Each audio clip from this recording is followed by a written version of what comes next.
And next section is an important section. It's not going to be a long one, but it's very important. It's called arpeggios. Now, arpeggios, what is an arpeggio? It's actually a chord, but the notes are played separately of a chord. So once you have a certain chord you're going to be playing on, even if it's a power chord or whatever, you can add notes to this chord by playing extra notes with the notes you're playing. Example, if I play like a G power chord, which could be very basic. If I have this as an arpeggio, or another G power chord, which is this. If I think about the notes that are in that chord, I come to this, and I go down, but let's focus on the 3 thinnest strings, which we have here. It's like, that's the shape. What I'm doing is a sweeping technique, so I'm not doing alternate picking, I'm not going down, up, down, up, down, up, down, up. I'm playing all the notes in one direction, which is down. And then if I come up, I play them in an upstroke all at the same time, which is what I'm not doing, because mostly I'll just be hammering on and pulling off notes. So if I go for this G major arpeggio, I have 7, 8 on the B string, 7 on the E string, and 10 on the E string. Those are the basic notes.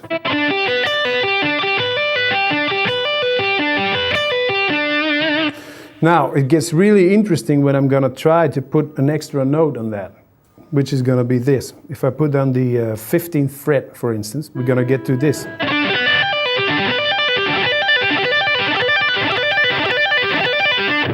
See what I'm doing? Slowly, I go like this. Just so.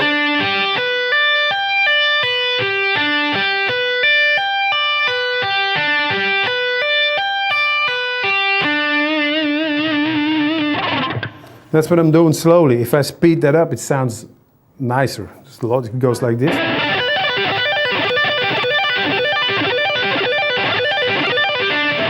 Now, if I change one note in this whole thing, I do the tapping note, which is going to change from the 15th fret to the 14th fret, which means we don't have a G power chord, but we have a G major 7 chord.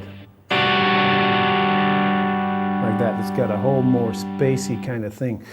A major 7 chord is just a basic chord with the major 7 on that. Then the major 7 is just 1 half step lower than the root of the chord. It makes it easy if you have this G shape, everybody knows. The highest note I'm playing here is a G. So if I move that 1 half step down, I'm coming to the 2nd fret instead of the 3rd one, which is this. Which makes it G major 7.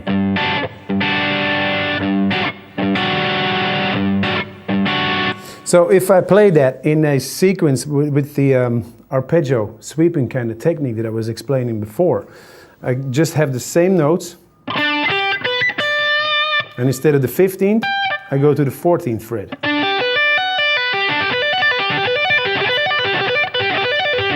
That kind of thing. So I have this.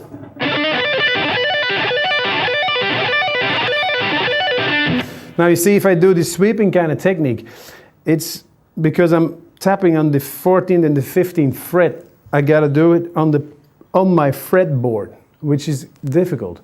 Because if you sweep in here, you have all the time and all the place to put your pick at the right place, and you have enough space as well. If you're doing it here, it has to be very, very soft touching, but accurate enough to make it sound like a sweeping kind of technique. So we have, to rephrase, we have on the 15th fret, we have G major. If we go to the 14th fret, we have G major 7. If we go to the 13th fret, we have G7, which is a G7 chord, or the G9 chord. Here we go. If we go to the 12th fret, we would have something like a major, like an added 6. So if I go 15, 14, 13, 12, 13, 14, 15, just for the exercise, I get this. I'm doing this slowly first.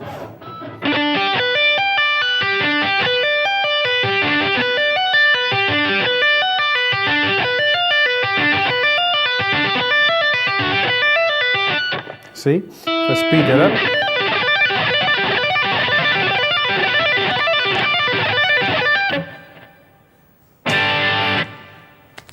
So that about those kind of things. Now, if we want to have like a sweeping, tapping sliding technique on that as well, we could do this.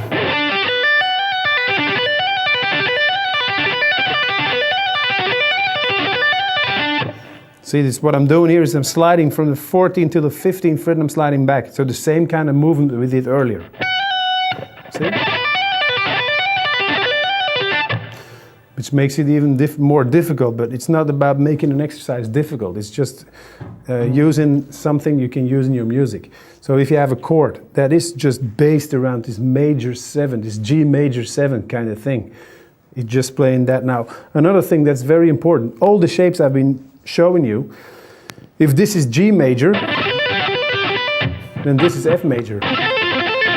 Just step down. If you go to E major, you see, so all the shapes, all the notes, it's just the same thing. It's moving like this, or it's moving like this on your guitar. That's a good thing about playing a guitar. The difficult thing in playing a guitar is, for instance, if you have one note, which is an E, you can play this here. You can play them here. You have them here. You have them here. You have them here. You have them here. You have them here. You have them here. You have them there. So where are you going to start when you read music, which is the E? That's another thing. That's a difficult part about our instrument. The easy part is every chord you take, you play, is the same shape. It's just in a different place of the guitar neck. And a piano, the whole shape changes. If I play like a C major 7, for instance, this, it's here. If I have to play D major 7, it's easy. It's there. So, well, let's get into the chords later on. Now, another thing that is very important and very beneficial is the use of open strings. And in arpeggios, I mean, if you play on the thinnest string, for instance, an open string, and you play 5, 8, 12, the chord you're implying is the minor chord, which is on the 5th fret of the string. So the 5th fret of the string is A. If I'm playing 5, 8, I'm going to imply a A minor chord. So when I'm doing this, it's A minor. If I move my 4th finger to the 9th fret, I get A major, which is this. If I move from the 4th to the 7th fret, I got the name of the string in a major chord. So the name of the string is E. So I got E major when I do that. If I move my 1st finger to the 3rd fret, I got E minor. So the name of the string is a minor chord.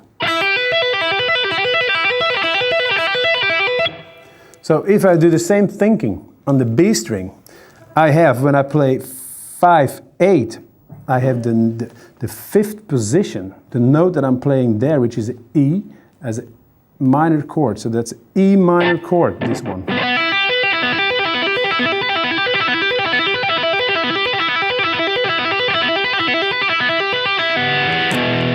You see? If I'm moving up from 5, 8 to 5, 9, I have E major, which is...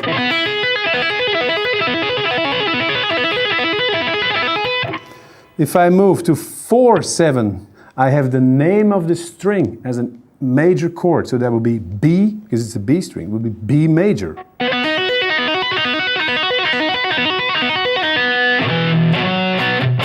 See?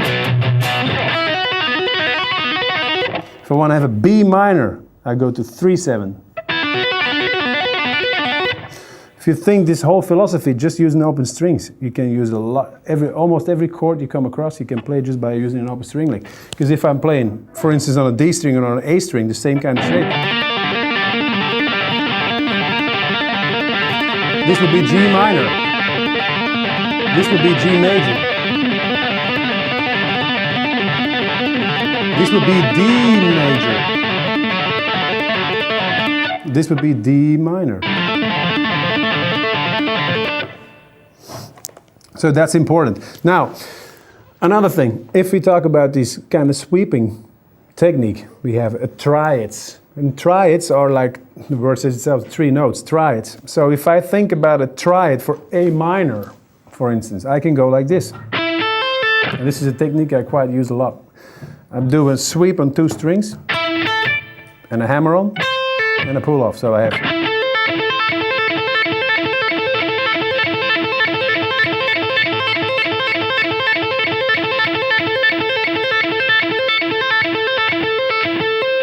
The difficult thing in this technique is I'm just muting this B string, which I'm touching for 1 note. I'm muting it and not just mute it just enough so it sounds like a muted note. But don't try to mute it too much because then it's gone. And if you don't mute it enough, you have this. That's not good. This is not good either. So it's got to be just in between. If I go to G, I go. If I go to whatever, some sort of other chords that I can do, like F, to E. These are all kind of different shapes. Now, if I go back to the A minor thing, A minor, triad is 3-note triad. So we have A minor, which is, that's one shape for A minor. The other shape for A minor is this.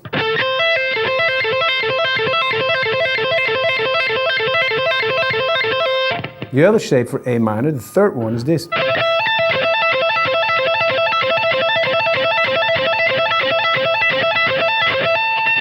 So that's A minor. Now, if I think to A minor opposed to A major, it's just 1 note of difference, which makes it this. A minor, A major would be this. As opposed to A minor, which was this. A major would be this. Opposed to A minor, which was this. A major would be this. Opposed to A minor, which was this. So we see basically on a 3-note chord, we have 3 different shapes. 1, minor. 2, 3. Major, we have.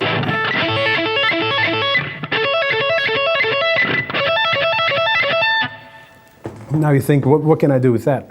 There's a lot of things you can do with that. Because if I play, for instance, a very common chord progression, which is just an A chord, and I go to a G, and I go to an F, and I go to an E.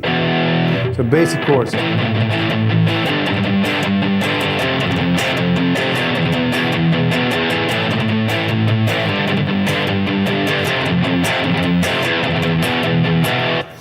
Which is very common.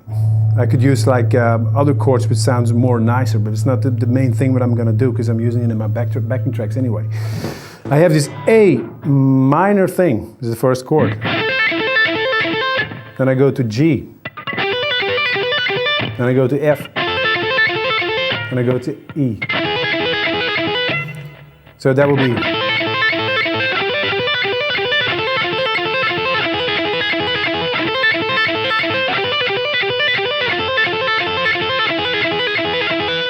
Now, what I'm playing here is always 1, 2, 3, 4, 1, 2, 3, 4, 1, 2, 3, 4, 1, 2, 3, 4.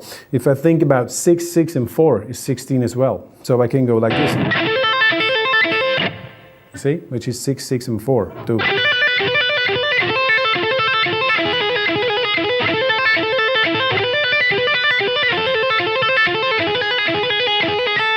Something like that. Or I can go like 4, 4, 4, 6, 6, for instance. I can just turn it around. Like.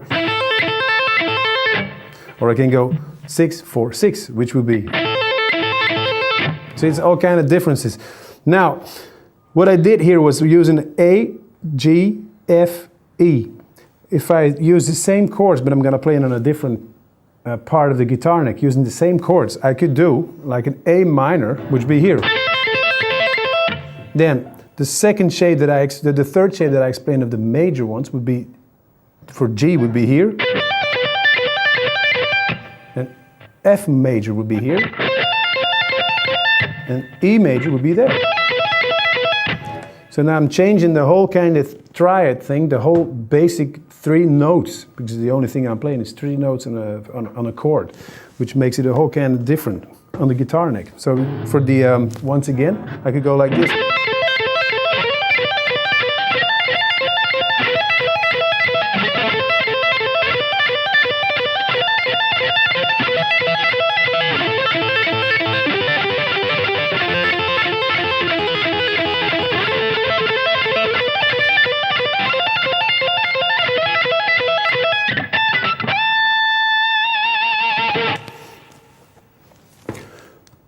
Okay, another thing.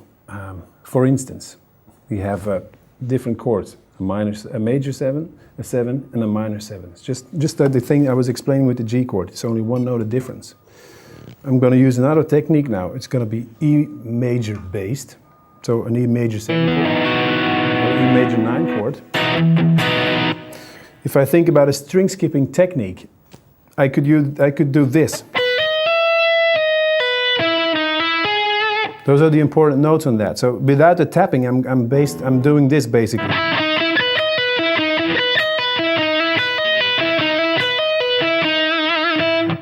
So if I'm doing a tapping thing with that, I go for this.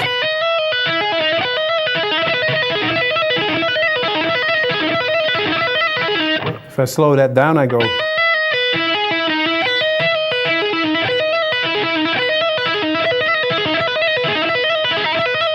That would be the A major 7 chord.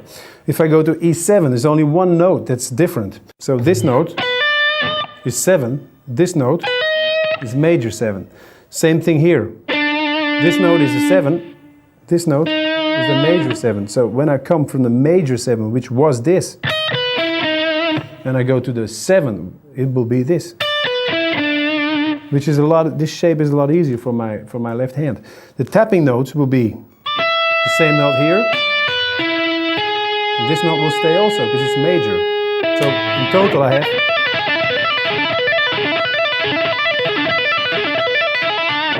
If I go to a minor, E minor, there's only 1 note that changes again, which is the major, which go to minor. So I have this.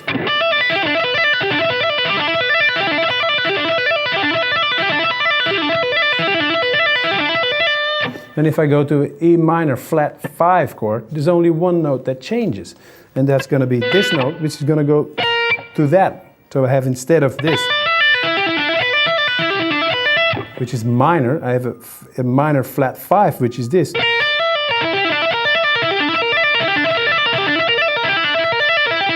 So rephrasing everything. E major 7.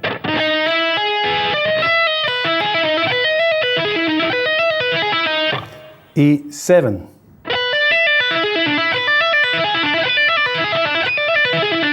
E minor 7.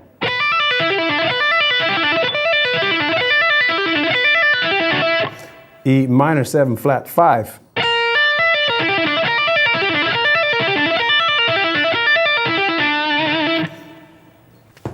So now, if I go for a sweeping exercise based on arpeggios again, I'm going to be playing a 4-string sweeping exercise, which is basically the same shapes.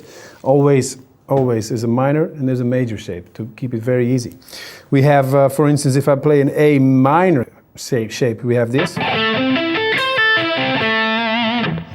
what I'm doing with my right hand, that's very important, is I'm going down, doing a hammer on, and I pull off and I'm going up again. See?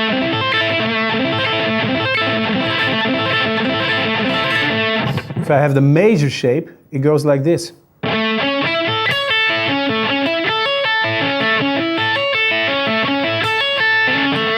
So you see, the end is just the 2 strings we were explaining before, but just with an extra note.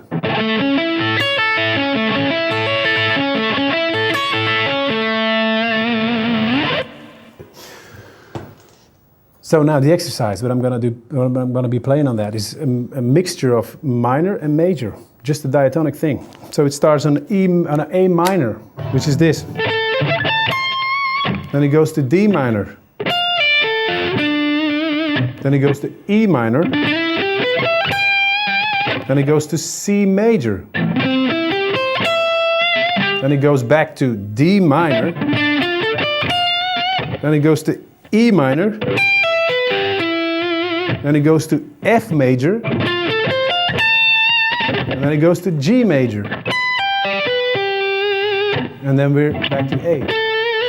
The only thing that's difficult on this is sometimes you have to jump from the thinnest string to the D string. So it's like 4 string jumps, but not always. So let me play that very slowly. It goes like this.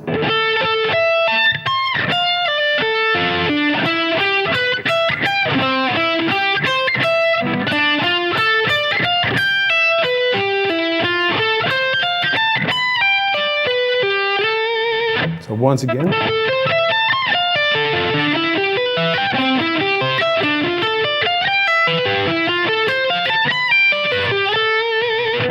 Now if I'm playing, this is another thing on the guitar, when I'm doing these sweeping kind of things, I will always use my neck pickup. It makes it sound a little more smooth. So if I speed it up a little more,